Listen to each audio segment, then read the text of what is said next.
Bireal présente Oshi, Jane Birkin, Les Frangines, Élodie Frégé et André Manoukian, Ayo, Tessae.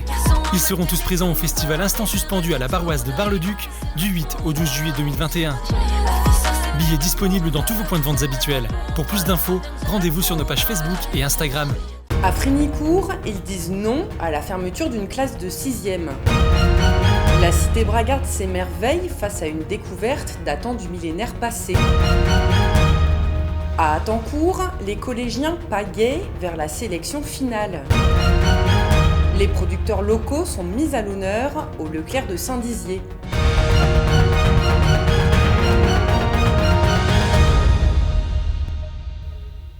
Bonsoir à toutes et à tous et bienvenue dans cette édition du vendredi 25 juin et ouvrons ce journal avec cette annonce du rectorat de Reims. Le 15 juin dernier, il a communiqué sur la possible suppression d'une classe de 6e au collège Pierre-Gilles de Gênes de Frignicourt.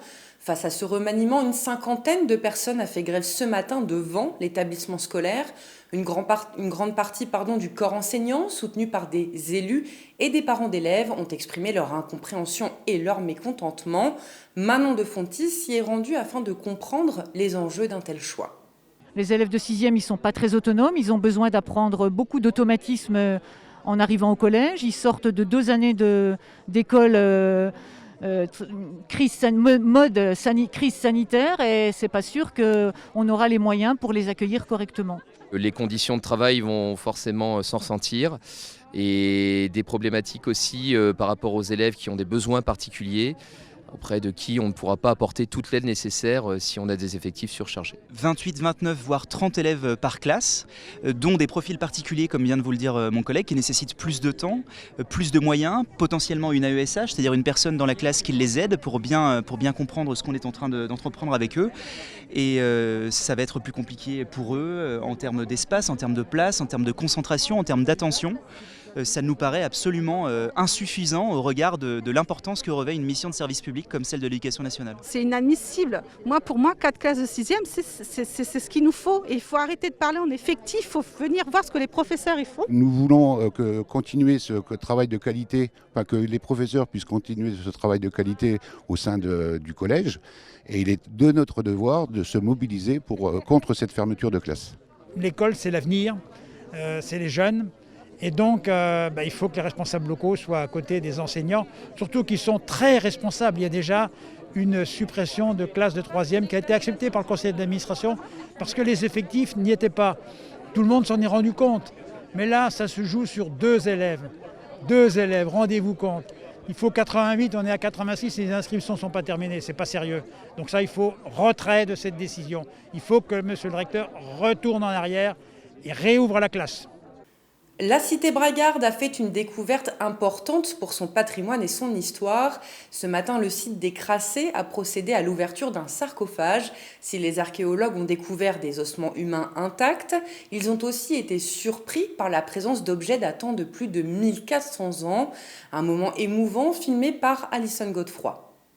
1, 2, 3, on y va. Hop, attention. Le site archéologique des Crassés de Saint-Dizier a fait aujourd'hui une découverte importante. Ce matin, des ossements d'humains intacts, mais aussi des objets datant d'il y a 1400 ans environ ont été décelés. Cela après avoir ouvert un sarcophage exceptionnel et assez rare. L'objectif, découvrir et comprendre comment était la ville de Saint-Dizier autrefois. Donc c'est beaucoup d'émotions, on pense à qu'est-ce qu'a été la vie de cette personne, quelles sont les cérémonies qui ont entouré le moment où elle a été installée dans cette crypte. Mieux comprendre d'où on vient, nous les Bragards, mieux comprendre d'où ça vient, tout ça, la ville de Saint-Dizier, pourquoi elle s'est créée sans doute autour de cette villa romaine, comment on est passé de la villa romaine à l'église, quelle était la famille un peu régnante, si je peux dire, sur le territoire qui a organisé tout cela. C'est sans doute les squelettes qu'on est en train de découvrir. Situé à proximité de la zone commerciale du Chêne Saint-Amand, le site archéologique des Crassés est constitué d'une nécropole et d'une villa gallo-romaine. Aujourd'hui, l'enquête sur l'histoire de Saint-Dizier progresse et pose de nouvelles problématiques. Les sarcophages en pierre étaient utilisés durant le 7e siècle, 10 ont été retrouvés. Celui-ci est le plus imposant du site archéologique. En réalité, cette villa, cette église, ce domaine était énorme. On n'en fouille qu'un tout petit bout. Alors peut-être le chœur, l'aspect le plus intéressant, parce qu'il y a aussi des restes de hauts fourneaux. Ce n'était pas seulement une villa d'apparat, ce n'était pas seulement une église, c'était un lieu d'artisanat, c'était un lieu de travail. Donc c'est aussi les premiers travailleurs de Saint-Dizier qui sont là. Quand on a un sarcophage de cette taille-là, dans cet endroit privilégié, on supposait qu'il était intact, mais qu'il n'y aurait probablement pas de mobilier d'accompagnement dedans, que l'emplacement et la taille étaient des indices de prestige suffisants et qu'il n'y aurait rien d'autre avec. À l'intérieur du cercueil et au niveau des pieds, un accompagnement en céramique a été déposé. Intacte et entière, cette céramique possède une forme typique de l'époque mérovingienne. L'accessoire d'un costume ainsi qu'une plaque boucle ont également été trouvés.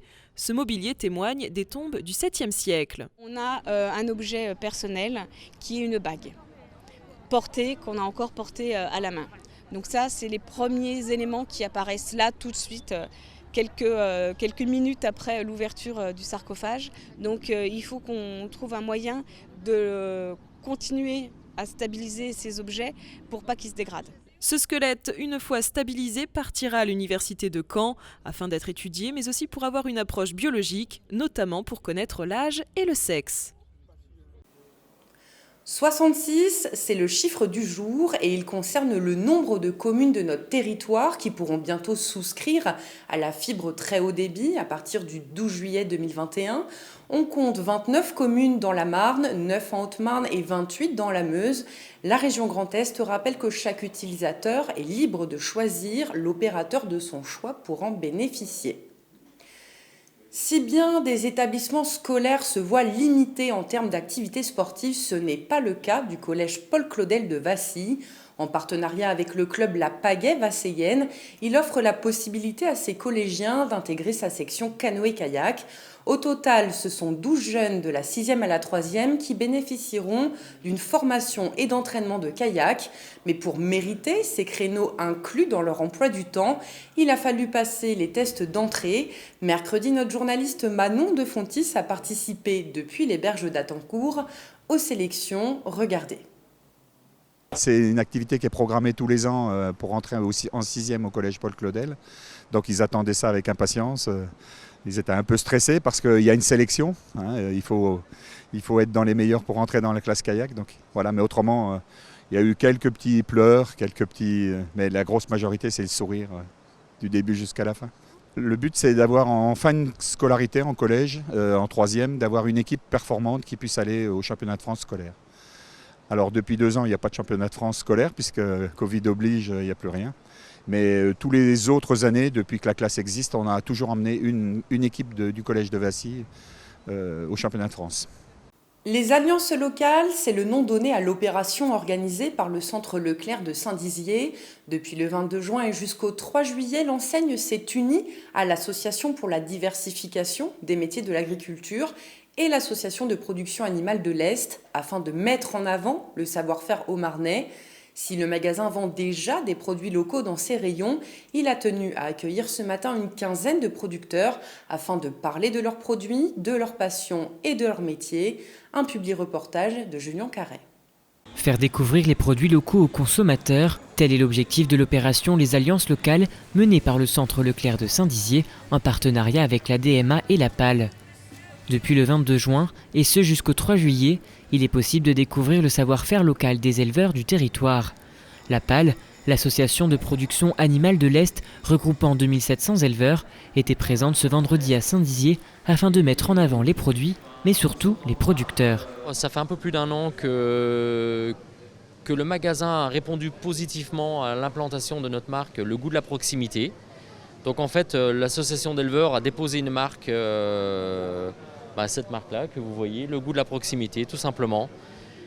C'est mettre en relation des éleveurs et des points de vente. La PAL se veut être transparente avec les consommateurs, mettant en avant l'origine du produit, comment est-il fait et comprendre les valeurs que portent les éleveurs. Parmi ses adhérents, on y retrouve des éleveurs du GAEC près du Gué, situé à Pelmontier, dont leur viande est vendue dans cet hypermarché. Ça nous apporte déjà que notre viande est mangée localement, ça réconforte le consommateur Et puis nous, ça nous réconforte aussi. On vient pour nous montrer, alors que d'habitude, nous éleveurs, on est un petit peu dans l'ombre.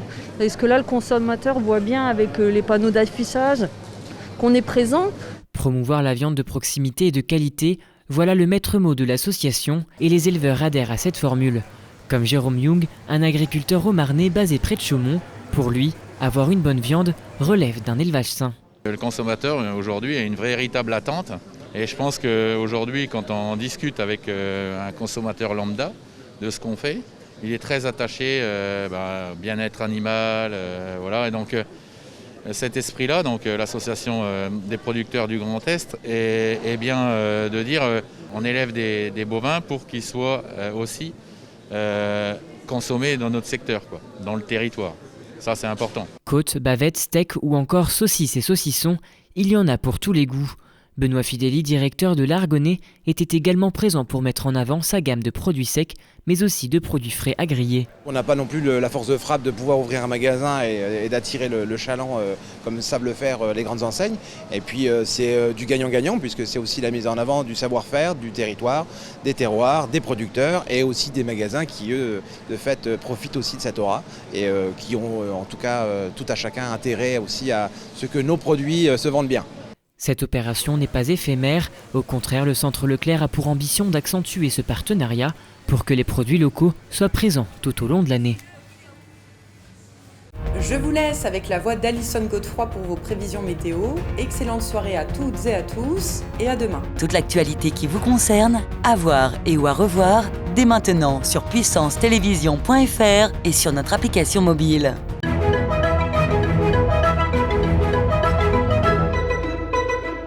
Bonsoir à tous. Pour demain matin, le ciel sera très nuageux avec de courtes éclaircies. Ciel gris à Vitry-le-François.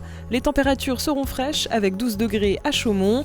Pour l'après-midi, le ciel restera nuageux mais deviendra variable au fil du temps. Il fera 24 degrés à Vitry-le-François. Demain, samedi 26 juin, nous fêterons les Anthelmes. Très bonne soirée et très bon week-end avec Puissance Télévision.